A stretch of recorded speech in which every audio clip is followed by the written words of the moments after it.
أشرقت نفسي بنور من فؤاد. بسم اللہ الرحمن الرحیم نحمدہ ونصلی علی رسول الکریم اما بعد. بعض اوقات ہماری کسی وجہ سے نمازیں رہ جاتی ہیں اور ہم ان کو ادا نہیں کر پاتے. بعض اوقات بیماری کی وجہ سے یا کسی وجہ سے سستی ہو جاتی ہے، اور جس کی وجہ سے اصلاً تو یہ کہ انسان وقت پر نماز ادا کرے، لیکن اگر کسی وجہ سے اس کی نماز قضا ہو گئی ہے تو اب اس پر لازم ہے کہ وہ اس کی قضا کرے. بھلے ایک دن کی اس کی رہ گئی ہو، یا 1 سال کی رہ گئی ہوں، 2 سال کی رہ گئی ہوں، اس کو چاہیے کہ وہ اپنی قضا عمری ادا کرے اپنی زندگی میں. اور یہ ایسا ہے کہ اگر وہ خدا نخواستہ دنیا سے چلا جائے اور اس کی ذمے نمازیں رہ گئیں تو سب سے پہلے نماز کا ہی سوال ہوگا تو اس کو چاہیے کہ وہ اپنی قضاء عمری کو جلد سے جلد ادا کر لے. اس کا ایک طریقہ تو یہ ہے کہ مثال سب سے پہلے تو یہ اندازہ لگائے کہ میری کتنی نمازیں رہ گئیں. ایک شخص نے اندازہ لگایا کہ میری 1 سال کی نمازیں رہ گئی ہیں، تو ایک صورت تو یہ کہ وہ کاپی پین لے کے رکھے اپنے پاس اور اندازہ کر کے پڑھتا رہے. 3 دن 4 دن کی ایک ساتھ نمازیں پڑھ لے.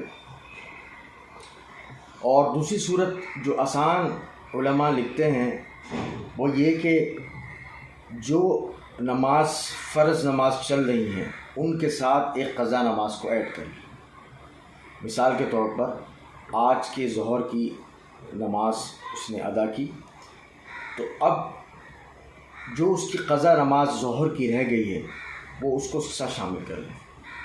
اور اس کا ایک بہترین طریقہ یہ ہے کہ وہ سال کے یا شمسی سال کے یا قمری سال کے ایک دن شروع کر دے. مطلب 1 جنوری سے شروع کر دے.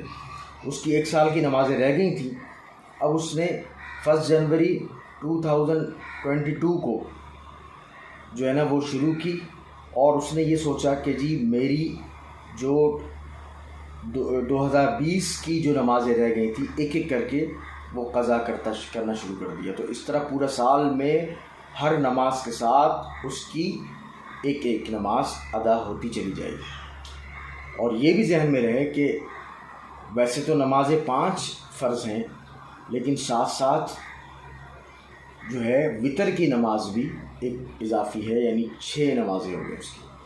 البتہ سنتیں اور نوافل اس کے اندر شامل نہیں ہیں. بس فرض نمازوں کو کسی طریقے سے بھی وہ ادا کر لے اور ایک اندازہ لگا کر اس کے حساب سے وہ اپنی قضا نمازوں کو روز کے حساب سے پڑھنا شروع کرے.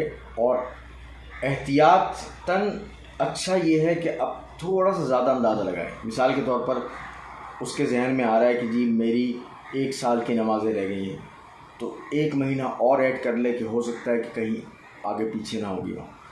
تو اس طریقے سے کر کے وہ انسان ادا کر سکتا ہے. اس کو اور مزید آسانی کے لیے سمجھنے کے لیے میں نے جسے بتایا کہ جی 6 نمازیں ہو گئیں، وہ اس طریقے سے کریں گے کہ جی فجر کی صرف 2 رکعتیں قضا کرنی، ظہر کی 4 رکعتیں قضا کرنی ہیں، مغرب کی عصر کی 4 رکعتیں قضا کرنی ہیں، مغرب کی 3 رکعتیں قضا کرنی ہیں، عشاء کی 4 رکعتیں قضا کرنی ہیں، اور اس کے ساتھ ساتھ وطر کی نماز 3 رکعتوں کو قضا کرنی ہے.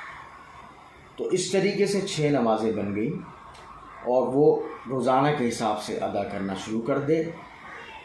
اور انشاءاللہ چونکہ ایک اس نیک عمل شروع کیا ہے تو اللہ تعالیٰ اس کا ثواب بھی اس کو دے گا، اور انشاءاللہ اس سے اس گناہ کی تلافی بھی ہو سکتی ہے. اللہ تعالیٰ سے قوی امید ہے کہ اس کے وہ جو قضا نماز کی جو گناہ تھا انشاءاللہ اللہ تعالیٰ اس کو معاف فرما دے گا. اللہ تعالیٰ مجھے بھی اور آپ کو بھی اس پر عمل کرنے کی توفیق عطا فرمائے.